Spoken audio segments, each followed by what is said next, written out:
시편 23편 4절 말씀을 가지고 사망의 골짜기를 지날 때라는 제목으로 하나님의 말씀을 증거하겠습니다. 심리학자 중에 로고테라피, 우리말로는 의미요법으로 유명한 빅터 프랭클이라는 그러한 심리학자가 있습니다. 죽음의 수용소에서라는 유명한 책을 펴낸 유대인입니다. 이 책은 이제 저자 빅터 프랭클이 세계 2차 대전 중에 아우슈비츠 수용소에서 겪은 경험을 기록한 책입니다. 이 책 중에 이런 이야기가 있습니다. 이 빅터 프랭클이 아우슈비츠 수용소에 있을 때 함께 수감돼 있던 한 작곡가가 그에게 와서 이렇게 말하더랍니다. 이제 이 수용소 생활도 끝난 것 같습니다. 어제 제가 꿈을 꾸었는데 5월 30일에 히틀러가 항복하더라고요. 그리고 시간이 지나서 3월 30일이 다가왔지만 아무 일도 일어나지 않았고 전과 같은 힘겨운 일상이 계속되었습니다. 그러자 그 작곡가가 시름시름 앓더니 5월 31일에 그만 죽어버리더라는 것입니다. 그것을 보면서 빅터 프랭클이 큰 깨달음을 얻게 되었습니다. 비록 적은 숫자의 사람이지만 그 참혹한 현실 속에서도 살아야 할 의미를 찾는 자는 끝내 희망을 잃지 않고 꿋꿋하게 견뎌내는 반면에 그 삶의 의미를 잃어버린 사람들은 사라져 버리더라는 것입니다. 사랑하는 성도 여러분, 우리에게 아우슈비츠 수용소 같은 참혹하고 차갑고 비참한 현실이 닥치기도 합니다. 하나님을 목자로 모시고 살아가는 신앙생활에서도 결코 평탄한 삶만이 있는 것은 아닙니다. 사망의 음침한 골짜기로 지날 때도 있는 것입니다. 시편 23편 오늘 4절 말씀을 가지고 우리 그리스도인들이 어떻게 고난과 시련을 바라보고 또 어떻게 살아야 할지를 깨닫기를 바랍니다. 성경에서 보다 풍성한 은혜를 받기 위해서는 성경의 배경을 아는 것이 참 중요합니다. 그 성경에 기록된 배경을 머릿속으로 상세하게 그려보고 또 그 당시 상황을 느끼게 되면은 우리 심령에 그 말씀의 풍성함이 넘치게 되는 것이죠. 그러므로 오늘 말씀 속에서 그려지는 풍경들을 잘 그려보시면서 이 말씀 보기를 원합니다. 시편 23편 앞부분에서는 다윗이 자신을 푸른 풀밭에 누이시고 거기서 꼴을 먹이시고 움직이지 않는 물가로 인도하셔서 갈급한 목을 축이게 하시는 하나님을 고백합니다. 공고한 영혼을 소생시키셔서 영적 회복을 경험하게 하시고 돌봐주시는 하나님에 대해서도 다윗은 노래했습니다. 그러나 다윗의 인생에 항상 푸른 풀밭, 잔잔한 물가만을 많이 있었던 것은 아니었습니다. 때때로 영혼이 완전히 말라버리는 것 같은 고갈을 느끼기도 했었고 또 앞이 보이지 않는 것 같은 하나님의 돌보심이 끊어진 것 같은 공포를 느끼기도 했습니다. 다윗은 자신의 인생에서 평온한 시기에 하나님의 목자 되심을 느꼈을 뿐만 아니라 태풍과 같은 시련을 지나고 또 사망의 음침한 골짜기, 고난의 골짜기를 지난 동안에도 하나님께서 자신의 인생의 목자이심을 인하여서 감격하고 있는 것입니다. 다윗이 지금 풍성한 물질과 여유로운 환경 때문에 하나님을 노래하고 하나님을 찬송하는 것이 아니라는 것입니다. 다윗은 사망의 그림자가 드리워진 음침한 골짜기를 지나고 있는 자신의 모습 가운데에서 하나님을 찬양하고 찬미하고 있다는 것입니다. 팔레스타인 지방에서 목동과 양떼들은 사망의 음침한 골짜기를 지나야 될 때가 있습니다. 머무는 목초지에서 더 이상 양떼들이 먹을 것이 없을 때 산을 넘어가야 할 때가 있다는 것입니다. 그러나 이 발이 약한 그리고 체력이 약한 양떼들과 함께 험한 험준한 그러한 산을 넘는다는 것은 불가능한 것입니다. 그래서 부득이하게 위험하지만 목동은 골짜기, 계곡으로 들어가서 길을 질러가게 되는 것입니다. 그런데 이 골짜기가 한국의 산골짜기, 한국의 계곡을 생각하면 안 되는 것입니다. 중동지방, 팔레스타인의 골짜기는 깎아지른 듯한 협곡입니다. 협곡. 그 골짜기가 매우 깊은 곳이며 많은 위협이 도사리고 있습니다. 양쪽에 높이 솟은 그러한 벼랑에서는 언제 흙과 바위가 떨어질지 모릅니다. 그리고 그 계곡에는 그 배고픈 사람들의 목숨을 노리는 맹수도 있고 강도의 위협도 있었다는 것입니다. 사람이 숨기 좋고 맹수가 도사리기 좋은 곳이죠. 하지만 목자는 자신의 양떼에게 풍성한 꼴을 먹이기 위해서 부득이하게 어쩔 수 없이 그 골짜기를 지나야 했다라는 것입니다. 이 골짜기는 우리나라 골짜기와 같이 물이 졸졸졸졸 흐르고 꽃이 지금처럼 이렇게 쫙 펴있고 새가 날아다니는 그런 곳이 아닙니다. 청산리 벽계수 이런 곳이 아니라, 그래서 아름답고 운치 있어가지고 쉬어가고 싶은 그런 골짜기가 아니라 어둡고 음산하여서 되도록이면 빨리 벗어나고픈 그러한 곳이 바로 이 사망의 음침한 골짜기였습니다. 제가 강원도 철원에서 군 생활을 했습니다. 백골부대에서 제가 이제 근무를 했었는데요. 같은 부대 후임병 하나가 탈영을 한 적이 있습니다. 온 부대가 난리가 나가지고 그 인근을 막 수색하고 난리도 아니었습니다. 근데 이제 그런 탈영병이 있는 가운데 제가 새벽에 야간 경계 근무를 나가는데 그 당직 사관이 그 탈영한 병사가 이 정신적인 공황 상태에서 다시 부대로 넘어올 수 있어가지고 야간 근무를 서는 그 병사들에게 위협을 해코지를 할 수도 있으니까 긴장해서 근무를 서라고 그렇게 말하는 것입니다. 평소 때는 가가지고 졸기도 하고 막 그러는데 그 말을 듣고 근무를 서는데 그렇게 긴장이 될 수가 없었습니다. 그때 제가 이제 군대 교회에서 전도사 역할을 하는 대대군종병이었습니다. 대대군종병은 교회를 찾는 병사들에게 그 부대 내 제빵실에서 만든 빵을 나누어 주었기 때문에 다들 저를 좋아라 했습니다.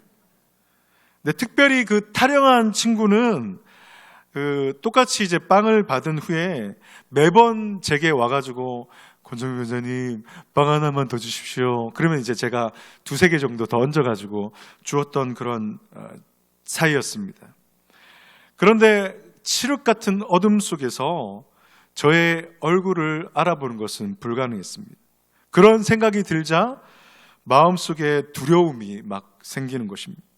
어둠 속에서 풀잎 하나 바람에 스치는 소리, 벌레 소리에도 깜짝깜짝 놀라고 저기 어두운 곳에서 탈영한 친구가 툭 하고 튀어나올 것 같았습니다. 1시간 넘는 근무 시간 동안에 정말 옷이 다 젖을 정도로 식은땀이 흐르고 온 몸에 털이 바짝 서는 그러한 공포의 경험을 한 적이 있습니다. 사망의 음침한 골짜기는 바로 이런 곳이었습니다. 죽음의 그림자가 그려진 곳, 언제 닥칠지 모르는 위협이 있는 곳, 여기저기 맹수에 찢겨서 죽은 짐승의 시체로 뒤덮인 곳, 그곳이 바로 사망의 음침한 골짜기인 것입니다. 성도 여러분, 여러분의 삶을 한번 천천히 돌이켜 보십시오. 이런 사망의 음침한 골짜기 같은 그러한 시절이 있지 않았습니까? 예수님을 구주로 모셨지만 두려움과 고통 이외에는 아무것도 느껴지지 않을 때가 있지 않았습니까? 참 그러면 안 되는데 오직 죽음만이 모든 고통을 끝낼 수 있을 것 같다는 생각이 든 적이 없으셨습니까? 여러분, 또 사망의 음침한 골짜기는 다른 이들, 가깝게는 가족에게, 또 친구와 또 이웃에게, 다른 사람들에게 받은 상처의 깊은 골짜기일 수 있습니다. 가슴에 수많은 상처들이 찌르고 찔러서 송곳으로 찌르는 것 같아서 숨 쉴 수도 없고, 또 눈물에 눈물로 베개를 적시는 그런 경험이 있으실 것입니다. 사랑하는 성도 여러분, 그런데 왜 하나님께서는 우리에게 이런 사망의 음침한 골짜기를 주시는 건가 하는 겁니다. 하나님을 목자 모시고 살아가는데 왜 이런 고통과 시련이 있어야 하는 것인가? 하나님을 목자로 모신 사람들이라면 그분의 인도를 따라서 언제나 푸른 풀밭과 쉴만한 물가에서 평안하게 머물러야 하는 것 아니겠습니까? 그런데 왜 사망의 음침한 골짜기를 지나야 하는가라는 것입니다. 그 이유는 사망의 음침한 골짜기에서 하나님께서 우리의 목자 되심을 깨닫게 된다라는 것입니다. 더욱더 분명하게 그것을 경험시키기 위해서 사망의 음침한 골짜기를 건너가는 것입니다. 하나님께서는 그분을 목자로 모시고 살아가는 사람들을 때때로 사망의 음침한 골짜기로 지나가게 하심으로써 하나님과 우리들과의 관계를 다시금 확인시켜 주시는 것입니다. 얼마나 하나님과의 관계가 소중한 것인가를 깨닫게 하시고 하나님의 성품이 어떠한가를 배우게 해주십니다. 오히려 그 시련의 때에 하나님의 소중함을 더 절절하게 느끼고 오직 그분만이 나의 선한 목자이신 진리를 깊이 깨닫게 된다는 것입니다.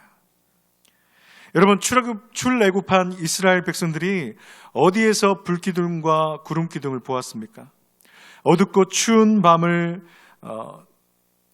열과 빛으로 그들을 따스하게 하시고 또 갈 길을 밝혀주는 불기둥과 또 땡볕이 내려쬐는 광야의 그 낮에 그늘을 만들어주고 시원하게 해주는 구름기둥을 어디에서 체험했냐는 것입니다.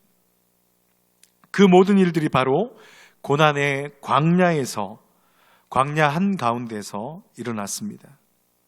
이방 문화와 우상으로 가득 찬 가나안 땅에서 하나님의 백성으로 살게 하기 위해서 광야를 주셨는 것입니다. 고난 중에 이스라엘 백성들이 야무지게 견고하게 하나님을 믿으며 살아갈 힘을 기를 수 있는 광야를 주신 것입니다. 사망의 음침한 골짜기와 광야 같은 장소들에서 양들은 자신의 생존을 위해서 목자가 절대적으로 필요하다는 것을 절감하게 되는 것입니다. 그곳에서 양들은 목자를 의지하며 살 수밖에 없는 자신의 처지를 깨닫게 되고 목자와의 관계를 확인하게 되는 것입니다. 한번 따라하겠습니다. 하나님 없이는 살 수 없습니다. 아멘이십니까? 할렐루야. 옆에 사람한테 한번 축복하겠습니다. 하나님 없이는 살 수 없습니다. 성도 여러분, 우리 하나님은 관계의 하나님이십니다. 하나님과 우리의 관계가 중요합니다. 하나님과 우리의 관계가 어떠한지 우리는 이 골짜기 학교를 통해서 알게 되는 것입니다. 우리는 하나님 없이는 살 수 없는 존재구나. 하나님 없이는 아무것도 우리는 할 수 없고 하나님 외에 그 무엇은 우리를 어떻게 할 수 없고 아무도 우리를 해칠 수 없구나. 이것을 발견하게 된다는 것입니다. 그리고 형식적인 그러한 종교행위, 껍질뿐인 교회 생활을 깨뜨리시고 삶의 모든 순간순간마다 하나님을 의지하게 하는 것이 바로 이 골짜기 학교인 것입니다. 그래서 이 골짜기를 오히려 우리는 하나님의 인도 가운데 갈망해야 할 것입니다. 사망의 음침한 골짜기에서도 함께 하시는 하나님의 인도하심을 우리는 바라야 되는데, 이것을 믿지 못한 채 살아가는 불순종에 대해서 우리는 회개하고 하나님과의 관계를 새롭게 해야 하는 것입니다. 여러분, 하나님만을 의지하십시오. 그래서 주님만이 사실은 그 골짜기에서 벗어나는 길을 알고 계셔서 우리를 인도해 나가실 수 있다는 것입니다. 그래서 그 사막의 음침한 골짜기에서는 하나님 손을 단디 붙잡아야 됩니다. 여러분, 단디 아닙니까? 네, 단단히. 네, 전라도 말로는 뭐죠? 확실하게 하여튼 붙잡아야 됩니다. 사망의 음침한 골짜기를 지나는 가운데 지난날의 상처가 우리를 더욱더 깊은 수렁에 빠지게 할 때가 있습니다. 근데 그 상처를, 그 아픔을 치유하는 진정한 방법이 무엇인 줄 아십니까? 그 상처만 주목하거나 그것만을 바라봐서는 안 된다는 것입니다. 여러분, 그래서 잠재의식 속에 우리의 어떤 아픈 기억들을 되살려서 그것이 존재하는지를 깨닫게 되면은 그것이 상처가 치유되고 그러는 것이 아니라는 것입니다. 상처 자체에 주목하기보다 상처를 넘어서는 사랑을 경험해야 됩니다.